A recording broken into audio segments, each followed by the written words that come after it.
to the board, but that would be another way to kind of approach the issue that might have less impact on, the greater resident pool. What about verbiage about, like, because I think the issue there is they're unreinforced PVC and they get brittle and then they break when the snow hits them. So could we draft that in, that that's a prohibited material, unreinforced PVC? Well, I don't want to go down a rabbit hole Yeah. and Right. micromanaging it either. Right. Because then the issue becomes enforcement. Sure. But the enforcement happens when they come in and say, my mailbox broke, and we look at it and say, sorry, you're denied because you're using the wrong materials. Sorry. yeah, I was thinking that it was more that we need to clarify the existing agreements in those subdivisions, what we will enforce or not enforce, but I'm not really a proponent of like a village-wide standard, because I've lived in a few different houses, and, many of us have, that have had very different mailboxes that are fitting with the neighborhood that you live in, and they can be different. I just thought when we had come to consensus on what we were going to do, that was something we had agreed on. I may not be remembering correctly, though. Well, and I did read in there that there's a reference to the USPS standard as an Right. amendment to Right. it. Yeah, so right now, you currently would not replace anything that didn't meet what the USPS standard was, or anything else that's otherwise specified in village ordinance would not be subject to the replacement if it were to be damaged in that manner. So, and again, you can tweak the ordinances to include additional things that wouldn't be replaced. So if you said, unreinforced PVC will not be replaced in the village ordinance, then in that case that it was damaged, it wouldn't have to be replaced. Okay. But if I remember correctly, the USPS standard doesn't show in concrete or anything like that. So if I keep sticking, I take my mailbox out tomorrow, I go stick a lead pole in the ground, and I weld a mailbox to the top of it. As long as I'm within X number of inches off the curb and X number of inches high, that's technically acceptable by USPS standards. And I'm sure people do that. But is that the look that you want?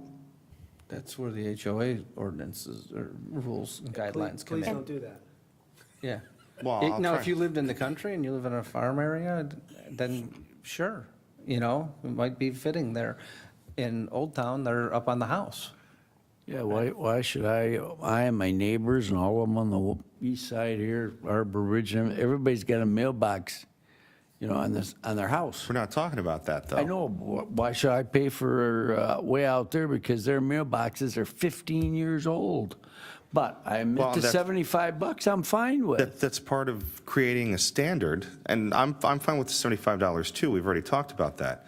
But if we're doing,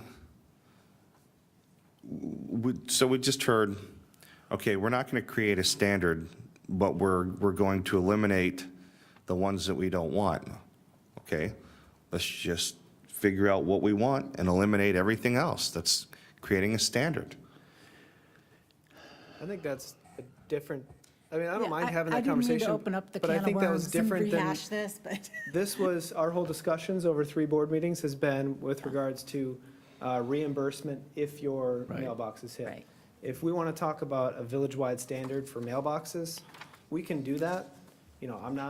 I don't think anybody was here, asking us to do that, but we can certainly have the conversation, but that's not addressed in this ordinance. And I do want to note that subsection B of this draft ordinance, just regarding the replacement, does say that they won't replace, that the village is not responsible for replacing anything that doesn't meet USPS or village ordinances. So already in this does address if it's otherwise addressed in village ordinances or the USPS. So you're not limited to just the USPS standard. But again, you'd have to check the rest of the village ordinances regarding mailboxes to see if you are also satisfied with that. So that wouldn't address it, but it is covered in this language that if it doesn't meet the village's standards, then it would not be subject to replacement. We've beat this dead horse for 3 meetings now, and quite honestly, it shouldn't have gone longer than a meeting. What I'm trying to do is prevent Trustee Bond, the residents in Trustee Bond's neighborhoods from, okay, they have to follow the HOA. My PVC pipe is broken. I've got to go get another one. My HOA says I got to put in another subpar PVC pipe. We're not solving the problem. It's perpetually. But we address The that. only solution is not a village-wide standard. Another, maybe less cumbersome one, would be to have a discussion with the HOA, which there is no HOA. Honestly, if I can speak on behalf of those two neighborhoods, I think we're okay because as we looked at the annexation agreement, my impression is that it did not specify that hollow material, which came as a surprise to a lot of us. It says white. And if that's an accurate interpretation, I'm at peace. In fact, I would even go so far as to support if we pony up $75 because one of those posts break, do not replace it with the same thing, please. And I think our neighbors, I really think the good that's come from this is to be able to tell them, you don't have to use the plastic stuff. And you don't have to kill yourself trying to find it. It's not even easy to find. Our attorney can certainly, can we look at that, just that If- annexation and if agreement? we just look to at our clarify that? ordinance- Yeah, and it will depend. I mean, some annexation agreements might have standards built in, while others will defer to whatever CCRs or any other document that's created. So it's not that every annexation agreement has the information already in there. It might have also been, in the HOA's covenants otherwise.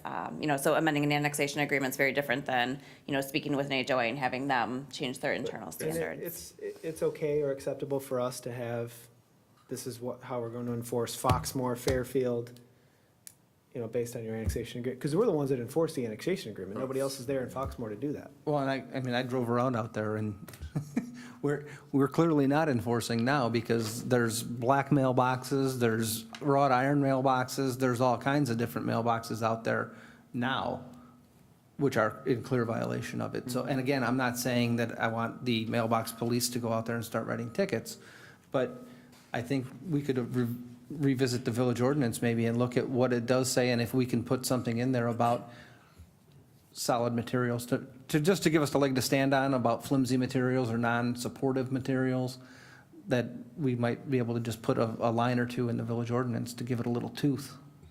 Sure. Can you guys look at that before we approve it? All right.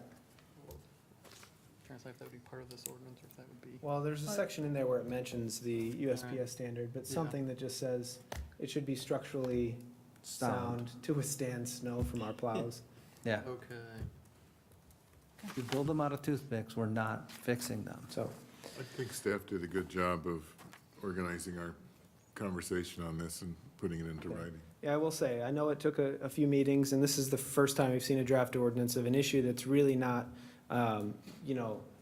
the biggest issue to some people, but if your mailbox was knocked down and you were believed that you had to buy this substandard thing, I think this is important. So I do appreciate the discussion and the conclusion. So, any other comments, you can send those in to staff before we approve this. This will be on separate action at a future meeting. There's no items for discussion. Is there anything new or unfinished? I have two items, please. First off, Engineer Wallers, if you could give us an update on Bryan Lane. Sure. The drainage improvement is out for bids. Our anticipated award would be on the next board meeting, which would be May 14th.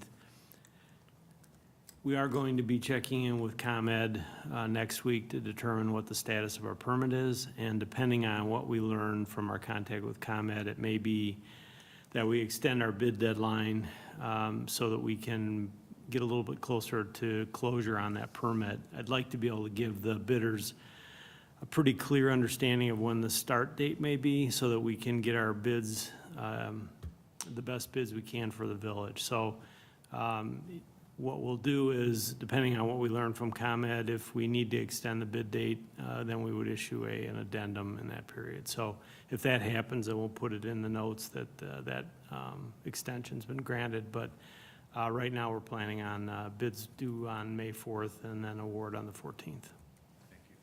Thanks. Second item, we had mentioned 4 or 5 meetings ago, I asked you to look at a stop sign at Chad and Adam, I believe, Chad Court. Have we gotten any further with that? I did issue a note on that topic, and I'm not sure, it's been a while now, but Did I miss it? Todd? Just kidding. we did go out and look at it again. I was out there at 2 different times observing traffic, and I don't believe that the intersection at this time met warrants, based on what I could see. So that's I can resurrect that memo and resend it to the board. It did have a copy of our assessment sheet that we issue, so. Thanks, Pete. And I want to clarify, because there was some confusion earlier. Your request was stop signs on Chad where they intersect with Adam, not a stop sign on Adam. Correct. On Chad, where they intersect is with Adam, not uncontrolled. Adam, because Adam is running east-west, right? Correct. And Chad is running north-south. The north-south where it meets Adam. And the reality is the request goes in for the intersection and we look at everything, both Okay. sides. Because I actually put one in a long time ago and I was thinking that a stop sign was warranted left-right when north-south was where stop signs got installed. And then my residents in my area were not excited about that, so. That's what happens when You let take a good engineers look at it. get Yeah, involved. and you come up with a good solution, so, Thought it was gonna be left, right instead of north, south. you know, east-west. All right, any other items? No. All right, I really appreciate it. Future meetings, the next village board meeting will be in this room, Monday, May 14th at 7 PM. No executive session, entertain a motion to adjourn. So moved. Second? Call roll. Trustee Youngerman. Yay. Trustee Marisak. Yes. Trustee Bond. Yes. Trustee Spurling. Yes. And Trustee Lee. And we're adjourned. Thank you.